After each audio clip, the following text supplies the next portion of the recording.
Assalamualaikum warahmatullahi wabarakatuh. Welcome back to my channel Dapur Bun Bun.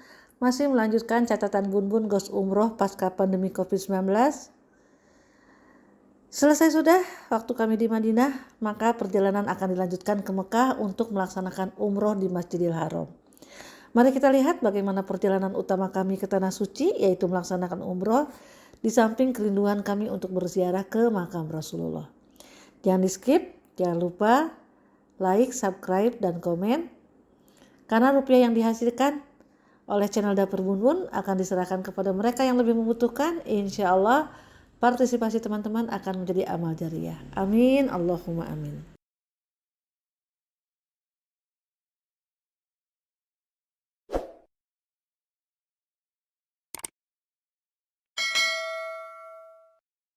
Hari terakhir di Madinah sudah ada pengumuman bahwa koper harus segera dikumpulkan jam 10 pagi di lobi hotel karena setelah salat zuhur dan makan bis akan membawa kami ke Mekah untuk memulai rangkaian umroh.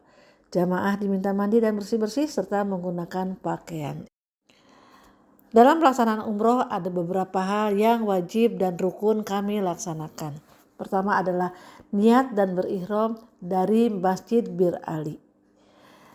Sekitar 10 menit setelah meninggalkan Hotel Concord di Madinah, bis berhenti di Bir Ali. Bir Ali dahulu dikenal sebagai Zul Hulaifah, sebuah desa yang berjarak 6 atau 7 mil dari kota Madinah. Rasulullah pun menetapkan tempat ini sebagai Mikot Makani, yaitu tempat memulai ihram, haji atau umroh bagi jamaah yang datang dari Madinah dan sekitarnya. Di tempat ini dibangun sebuah masjid yang relatif besar diberi nama Masjid As-Sajarah atau Masjid Pohon. Dari masjid inilah penduduk Madinah mengambil mikot untuk umroh dan berhaji. Ketika datang situasi sangat padat, kami langsung menuju masjid dan melakukan salat sunnah 2 rakaat. Setelah salat sunnah 2 rakaat dan berdoa, kami kembali naik bis dan di bis mulai membimbing untuk melafalkan niat umroh.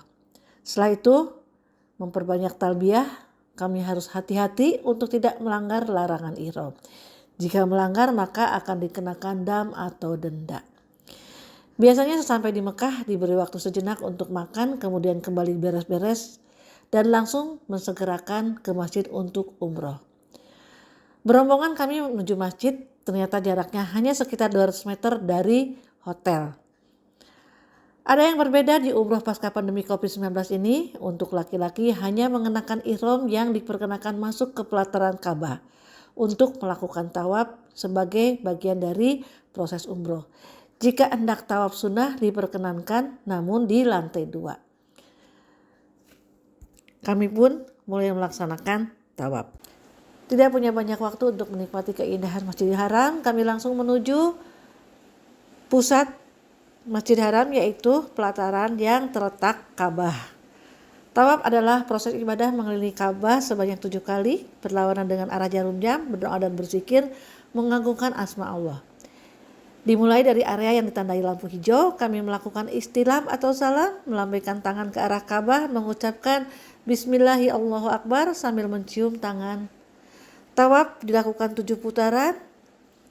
Beruntung kami dilengkapi dengan alat headset sehingga suara mutawib yang membimbing kami senantiasa terdengar dan kami bisa mengikutinya tanpa harus berteriak-teriak. 7 putaran diselesaikan, selanjutnya kami menepi salat di pinggiran pelataran berada di belakang makom Ibrahim. Setelah selesai melakukan salat sunnah 2 rakaat, kami pun beriringan menuju Bukit Safa untuk sa'i. Sa'i adalah berjalan kaki antara Bukit Safa ke Marwah bolak-balik sebanyak 7 kali, dan di antara jalan tersebut ada lampu hijau yang mengharuskan laki-laki beralih kecil sementara perempuan berjalan cepat. Sa'i ini erat kaitannya dengan kisah Siti Hajar. Dalam kisah para nabi diceritakan bahwa Siti Hajar dan Ismail alaihi salam hijrah dari Palestina ke Mekah atas perintah Allah Subhanahu wa taala melalui Nabi Ibrahim alaihi salam. Hijrah tersebut dilakukan sejak kelahiran Ismail alaihi salam Keduanya hidup di tengah gurun yang gersang dan tandus. Tumbuhan dan air mengalir sulit ditemukan di wilayah tersebut. Selain itu, tidak ada seorang pun yang lain di sana kecuali mereka berdua. Kebayang sepi dan lenggangnya ya bun ya.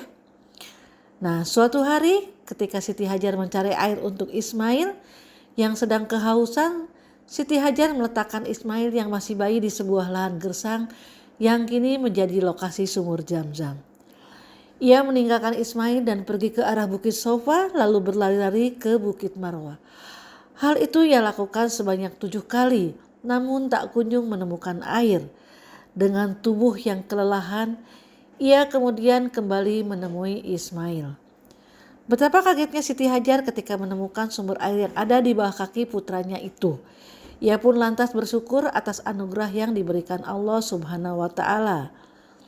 Dari upaya Siti Hajar dalam mencari air dengan berlari-lari kecil di antara dua bukit tersebut, kemudian ibadah sa'i disyariatkan.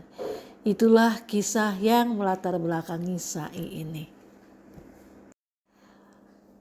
Alhamdulillah kami bisa menyelesaikan sa'i.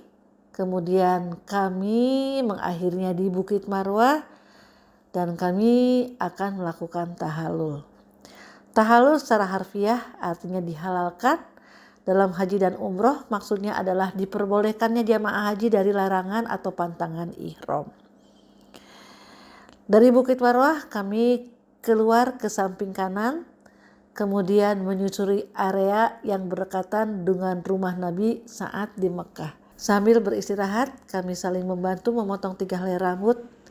Tapi mohon maaf karena rasa sukacita yang mendalam kami tak banyak mendokumentasikan pada saat tahallul ini. Tahallul mengakhiri prosesi umroh kami yang pertama. Semoga Allah menerima ibadah ini. Allah mengampuni dosa-dosa kami. Allah meningkatkan iman dan takwa kami. Dan memasukkan kami ke dalam orang-orang yang diberi rahmat. Setelah istirahat sejenak, kami pun memutuskan untuk menunggu sampai sholat subuh tiba. Kami kembali ke hotel dan keramaian tidak berkurang. Jalanan dipenuhi oleh orang yang keluar dan masuk ke masjid. Demikian, terima kasih yang sudah menonton. Billahi taufiq wal hidayah. Wassalamualaikum warahmatullahi wabarakatuh.